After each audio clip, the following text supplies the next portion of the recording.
Hello friends, बहुत-बहुत स्वागत है आपका इस वीडियो में। दोस्तों, आज एमबीए का 101 का जो पेपर था, वो सबसे पहला पेपर आज यहाँ पर हो चुका है और कल आपका एमबीए 102 रहेगा, ठीक है? तो उसके भी मैं आपको जो है यहाँ पर बुक में से आपको कुछ पॉइंट्स मैं आपको बताऊँगा यहाँ पर जो आपको हेल्प करेंगे, ठीक है? कल के एग्ज़ाम के लिए, राइट?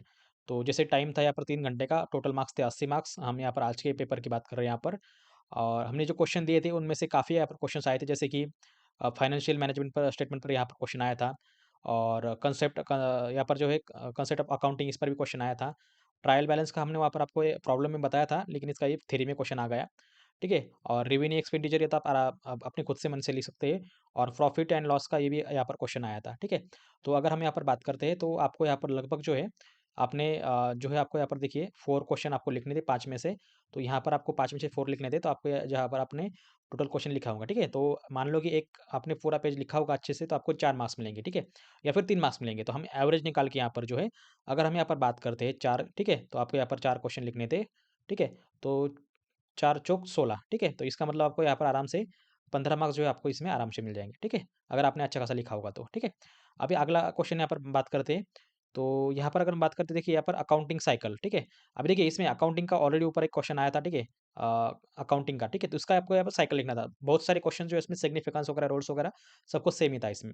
फिर उसके बाद company, what is company and उसके 5 कैरेक्टर्स, ठीक है? ये भी हमने आपको ऑलरेडी बताया था, राइट? बाद में ये रिड्यूसिंग बैलेंस ये नहीं आपको बताया था, लेकिन यहाँ पर जो है आपको शेयर्स वगैरह आप चाहे तो इसे मन से लिख सकते थे, शेयर मार्केट का आपको यहाँ पर एग्जाम्पल लिखना था। फंड फ्लो स्टेटमेंट हमने यहाँ पर ऑलरेडी आपको दिया था। तो यहाँ पर हम बात करेंगे, यहाँ पर आपको जितने भी क्वेश्चन दिए थे, सपोज़ मान लो कि यहाँ पर हो गए आपके 10 मार्क्स, ठीक है? इसको हम यहाँ पर 10 कंसीडर करेंगे, राइट?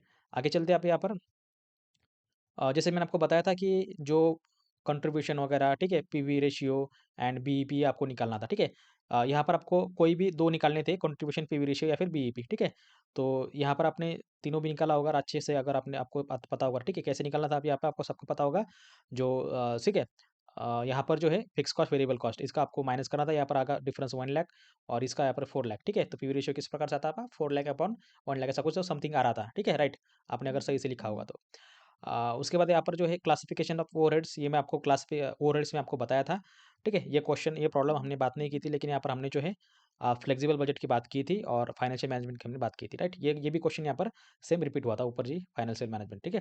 तो यहाँ पर हम 1, 2, 3, 4 क्वेश्चन थे हमारे यहाँ पर, तो इसकी भी हम यहाँ पर जो है 12 मार्क्स जो है यहाँ पर हम कंसीडर कर लेते हैं, ठीक है? अगर आपने प्रॉब्लम पूरा लिखा होगा तो आपको 5 में से 5 आपको मार्क्स मिलेंगे, ठीक है? कोई टेंशन नहीं है। आगे जो लास्ट वाला क्वेश्चन था हमारा यहाँ पर 4 नंबर का, ठीक है? उस पर हम देखते हैं इसमें।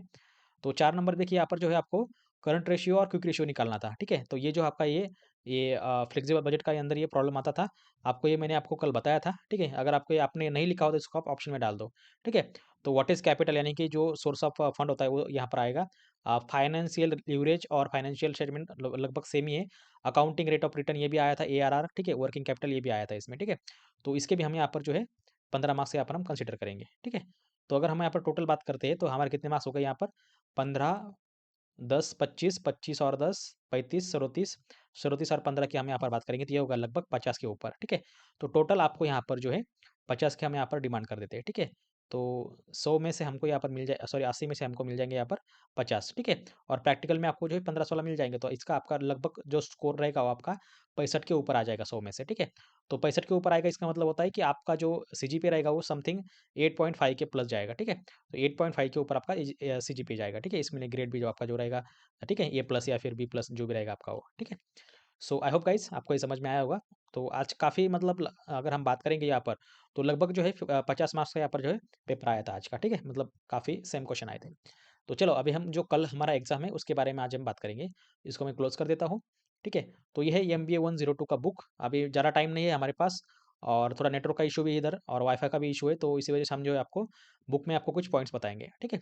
तो देखिए ये है बिज़नेस एनवायरनमेंट, ठीक है? तो ये आपका एग्ज़ाम रहेगा कल, ये भी 80 मार्क के लिए रहेगा आपका। इसमें टोटल यूनिट 12 रहेंगे, ठीक है?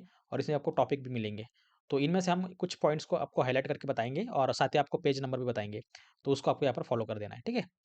ओके? चलो, तो सबसे पहले हम यहाँ पर शुरुआत करेंगे यहाँ से ही। मैं आपको थोड़ा यहाँ पर नीचे कर लेता हूँ ताकि अभी देखिए ऑलरेडी इसमें टाइम बहुत ज़्यादा जाने वाला है। सो इसी वजह से हमें जो यहाँ पर इस पर ज़्यादा फोकस करना है, ठीक है? तो देखिए यहाँ पर सबसे पहले आपको यहाँ पर जो है जो आपको फोकस करना है, वो रहेगा आपका यहाँ पर देखिए, जैसे उन्होंने बताया यहाँ पर business environment factors and their implications, ठीक है? तो अगर हम यहाँ पर बात करते हैं, तो देखिए यहाँ पर कल्चरल अरे सॉरी, ये थोड़ा इश्यू आ रहा है इधर, राइट? ओके, तो यहाँ पर जो है आपको देखिए कल्चरल एनवायरनमेंट का पॉइंट मिलेगा आपको यहाँ पर, ठीक है? इकोनॉमिक फैक्टर आपको यहाँ पर मिल जाएगा और पॉलिटिकल फैक्टर। जो आपका यहाँ पर एनवायरनमेंट फैक्टर रहेगा, ये आपको यहाँ पर पढ़ लेना है, ठीक है? ये आपको कल 100% आने वाला है यहाँ पर, ठीक है? और अब अगर हम यहाँ पर नीचे बात करते हैं, तो यहाँ पर मैं आपको कुछ पॉइंट्स बताना चाहूँगा यहाँ पर, ओके? और कुछ इसके अंदर क्वेश्चन भी रहते हैं, वो भी आपको यहाँ पर फॉलो कर देने हैं। जैसे कि यहाँ पर इसमें कुछ आपको क्वेश्चन दिखाई देंगे यहाँ पर, तो वो आपको इसमें फॉलो कर देना है, ठीक है? जैसे कि define the terms of business, तो बिज़नेस कहाँ किसे कहा जाता है, ठीक है? उसके ऑब्जेक्टिव आपको यहाँ पर लिख देने हैं, ठीक है? और मॉडर्न बिज़नेस के आपको यहाँ पर कैरेक्टरिस्टिक या फिर मॉडर्न बिज़नेस किसे कहा जाता है, ये भी आपको यहाँ पर पढ़ लेना है, ठीक है? उसके बाद बिज़नेस एनवायरनमेंट जैसे हमने आपको शुरू में बताया था, ठीक है? अभी पॉइंट बताया था वो बिज़नेस एनवायरनमेंट आपको ये पढ़ लेना है, ठीक है? और डिफरेंस भी आपको पूछा जा सकता है, व्हाट इज़ बिज़नेस और एनवायरनमेंट के बीच का अंतर आपको जो है जो भी डिफरेंस रहेगा वो आपको यहाँ पर पूछा जा सकता है, ठीक है? और यहाँ पर जो है आपका रहेगा कॉर्पोरेट मैनेजमेंट, ये भी आपको पढ़ लेना है। मैनेजमेंट और ये सब कुछ इसमें सेम ही रहेगा, राइट? और इसके बाद ये यहाँ पर और एक रहेगा इसमें जैसे कि माइक्रो इन्वायरमेंट और मैक्रो इन्वायरमेंट, ठीक है? ये दोनों अलग-अलग वर्ड है, मैक्रो और माइक्रो, ठीक है? ये भी आपको इसमें पूछा जा सकता है, राइट? अब ये देखिए हम यहाँ पर आगे बात करते हैं, अगला कौन-सा टॉपिक है हमारे पास यहाँ पर, ठीक है? जैसे कि देखिए मॉनेटरी पॉलिसी ये आपको पढ़ लेना है, ठीक है? ये आपको 100% कल आ सकता है और इंस्ट्रूमेंट ऑफ मॉनेटरी पॉलिसी ये भी आपको यहाँ पर पढ़ लेना है, ओके? ये होगा यहाँ पर आपका, उसके बाद आपको यहाँ पर रहेगा ये होगा यहाँ पर ये 5 इयर्स जो प्लान्स रहेंगे, ये भी आप चाहे तो अगर आपके पास टाइम है अच्छा खासा, तो आप इसको भी यहाँ पर पढ़ सकते हैं, ठीक है? ज़्यादा बड़ा नहीं है, ठीक है? और कोई कन्फ्यूजन वाली बात भी नहीं है, काफ़ी ईज़ी है, कोई टेंशन नहीं है, ठीक है? बस अभी थोड़ा समय की कमी है, इसी वजह से मैं आपको यहाँ पर जो है बुक में से आपको यहाँ पर बता रहा हूँ, ठीक है? यहाँ से मैं शो कर रहा हूँ। देखिए, अगला क्वेश्चन यहाँ पर रहेगा हमारा जैसे कि व्हाट इज़ इंडियन इकोनॉमी, ठीक है? इंडियन इकोनॉमी का नेचर कैसा रहेगा, उसका सिग्निफिकेंस, ठीक है? उसका रोल क्या रहेगा, वो आपको यहाँ पर डिफाइन करना है। और इकोनॉमी और मिक्स इकोनॉमी में क्या फ़र्क होता है, ये भी आपको इसमें लिखना है, ठीक है? और जैसे कि हमने इंडियन इंडियन इंडस्ट्री का ऊपर एग्जांपल दिखा था, वो भी इसके अंदर आपको लिखना है, स्ट्रक्चर ऑफ इंडियन इंडस्ट्री, ठीक है? ये भी आपको यहाँ पर पढ़ लेना है। उसके बाद लिबरलाइजेशन, प्राइवेटाइजेशन और ग्लोबलाइजेशन, ये क्या है, वो भी आपको यहाँ पर बता देना है, ठीक है? एलपीजी का आप चाहे तो मन से भी लिख सकते हैं अगर क्वेश्चन आ जाता है तो, ठीक है? इकोनॉमिक प्लानिंग इन इंडिया, ये भी आप इसमें आपको देख लेना है, ये भी आपको इसमें पढ़ लेना है। ठीक है, अभी हम यहाँ पर बात करेंगे और एक यहाँ पर जो नीचे वाला क्वेश्चन रहेगा आपका इंडस्ट्रियल पॉलिसी, ये पॉलिसी है 1956। सो इसके अंदर आपको जो एमएसएमई जो है पूरा आपको यहाँ पर पढ़ लेना है, ठीक है? एमएसएमई क्या क्या आता है, माइक्रो स्मॉल, ठीक है, मीडियम क्या होता है एंटरप्राइजेस वगैरह, ठीक है, जो भी रहेगा, और कंपनी लॉ भी आपको यहाँ पर पढ़ लेना है, ठीक है? ये जितने भी टॉपिक है आपको यहाँ पर पढ़ लेना है। बाकी इसमें कुछ ज़्यादा बड़ा कुछ है नहीं है इस टॉपिक में, लेकिन फिर भी हम यहाँ पर कुछ आपको मैं क्वेश्चन यहाँ पर बताना चाहूँगा। एमएसएमई तो हमने यहाँ पर ऑलरेडी देख लिया, उसको भी हमने यहाँ पर टिक कर लिया, ठीक है? वो भी आपके यहाँ पर देख लेना है। चलो ऊपर देखते हैं यहाँ पर और कौन से क्वेश्चन है इसमें। ठीक है, आपको आईडीआरए ये भी पूछा जा सकता है, आईडीआरए तो इसका फुल फॉर्म आप ऊपर देख सकते हैं, वो आपके इसमें मिल जाएगा, ठीक है? स्ट्रक्चर ऑफ इंडियन इंडस्ट्री ये हमने ऑलरेडी ऊपर देखा था, ठीक है? Structure of Indian industry, okay? उसके बाद यहाँ पर हमारे पास रहेगा तो और कौन सा क्वेश्चन यहाँ पर एक मैंने देखा, ये देखिए ये जो एक्ट है, ठीक है, main provisions of competition act 2002, ठीक है? तो ये जो 2002 का पॉइंट रहेगा, ये भी आपको इसमें पढ़ लेना है, ठीक है? चलो अभी हम आगे बढ़ते हैं यहाँ पर। देखिए, इस टॉपिक में आपको जो है यहाँ पर टोटल लेबर लॉ का यहाँ पर ऑप्शन दिया हुआ है, तो इसके अंदर आपको जितने भी लॉ है, आपको कोई भी लॉ यहाँ पर पूछा जा सकता है। तो बेहतर रहेगा आप कोई भी एक लॉ को परफेक्ट कीजिएगा, उसके बाद उसके वैल्यू चेंज करके उसमें कुछ शब्द वगैरह चेंज करके आप उसका आंसर लिख सकते हो, ठीक है? जैसे कि पेमेंट बोनस आप यहाँ पर पढ़ सकते हैं क्योंकि ये बहुत ही ज़रूरी है, ठीक है? पेमेंट वेजेस वगैरह, ठीक है? ये भी आपको इसमें देना है, मिनिमम वेजेस वगैरह ये भी आपको इसमें पढ़ लेना है, क्योंकि इसके ऊपर आपको 100% क्वेश्चन आने वाला है, ओके? चलो, अभी आगे देखते हैं यहाँ पर कौन सा क्वेश्चन है हमारे पास चलो ठीक है, इसके अंदर ज़्यादा कुछ नहीं है, आगे बढ़ लेते हैं। इसके अंदर भी कुछ नहीं है आपको यहाँ पर, ठीक है? तो यहाँ पर देखते हैं यहाँ पर फाइनेंशियल स्टेटमेंट, इसमें देखिए आपको नाबार्ड आएगा, 100% नाबार्ड आने वाला है, जैसे कि national agricultural bank of rural development ऐसा कुछ इसका फुल फॉर्म है, ये भी आपको इसमें पढ़ लेना है, ठीक है? और उसके बाद इसमें जो आपको जनरल इंश्योरेंस ये भी आपको पढ़ लेना है, नाबार्ड 100% आपको पढ़ना है, लाइफ इंश्योरेंस ये भी आपको पढ़ना है, ठीक है? और उसके बाद यहाँ पर रहेगा आपका रिजर्व बैंक ऑफ इंडिया ये भी आएगा यहाँ पर, नेशनल हाउसिंग बैंक ये भी आ सकता है, ये भी आपको सब कुछ बैंक जो है आपको यहाँ पर पढ़ लेना है, ठीक है? Security exchange board of India जिसे सेबी बोलते हैं, ठीक है? तो ये जो सेबी है इसके अंदर भी आपको 100% जो है कल एक क्वेश्चन आने वाला है, ठीक है? सेबी और साथ ही आपको जो है यहाँ पर नाबार्ड, ठीक है? ये दो में से कोई भी आपको 100% ये क्वेश्चन इसमें आने वाला है, तो ये भी इसमें आपको पढ़ लेना है, राइट? अभी आगे देखते हैं हम यहाँ पर अभी यहाँ पर देखेंगे आप तो फंक्शन ऑफ आरबीआई, ठीक है, आरबीआई के रूल्स आपको यहाँ पर जो है डाल देना है। फिर इंडियन फाइनेंशियल सिस्टम, इसके अंदर भी आपको क्वेश्चन आ सकता है, वो भी आपको यहाँ पर पढ़ लेना है, ठीक है। कॉर्पोरेट गवर्नेंस, ठीक है। एंड सेबी का जो वर्क रहेगा वो भी आपको यहाँ पर बताया। देखिए उसके बाद स्टॉक एक्सचेंज का जो फंक्शन रहेगा वो किस प्रकार से करता है वो भी, और role of stock exchange in India, तो स्टॉक एक्सचेंज जो रहेगा आपका, ठीक है, और सेबी भी, ठीक है, सेबी और स्टॉक एक्सचेंज दोनों का आंसर जो है लगभग सेम ही होने वाला है, ठीक है। तो आप इसका कोई भी इसमें लिख सकते हैं, ठीक है, इसका भी आंसर आपको इसमें मिल जाएगा। बहुत ईजी है, ज़्यादा कुछ हार्ड नहीं है। ओके, चलो आगे बढ़ते हैं अभी। तो यहाँ पर आपका अगला टॉपिक रहेगा ग्लोबलाइजेशन, ठीक है। इसके ऊपर के क्वेश्चन रहेगा हमारे पास यहाँ पर।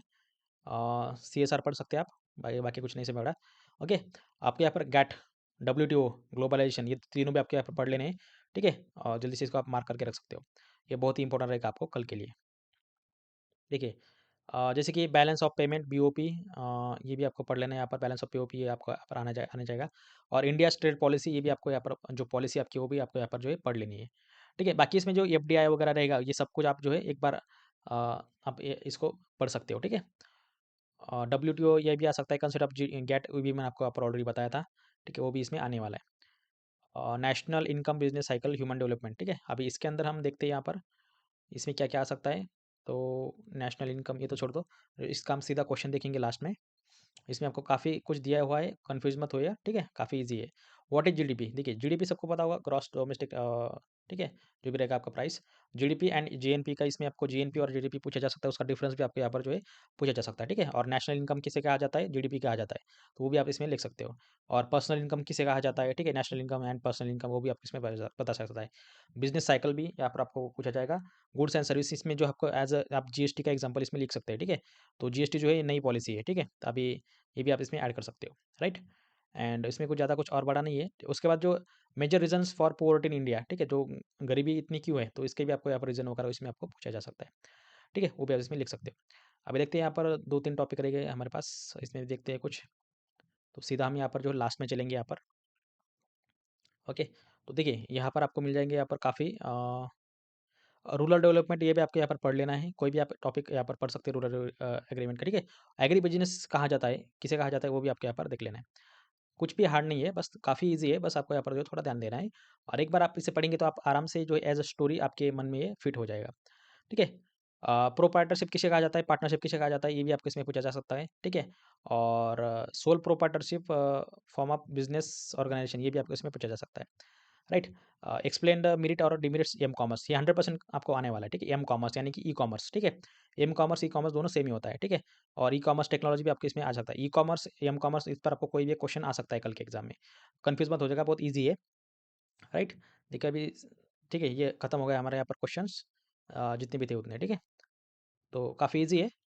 तो उसके ऊपर यहाँ पर देखिए आपको major water pollution issues, water pollution come from reduce the noise pollution. अब ये देखिए इसमें थोड़ा सा जनरल नॉलेज के भी इसमें घुस गया है, ठीक है। तो एम कॉमर्स वगैरह ये भी आपको इसमें पढ़ लेना है।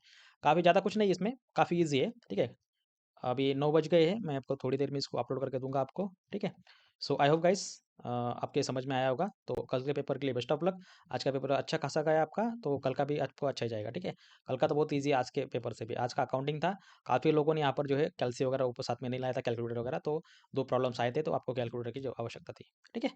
तो चलो दोस्तों, मिलते हैं अगले वीडियो में, तब तक के लिए देखते रहिए, सीखते रहिए। जय हिंद, जय भारत।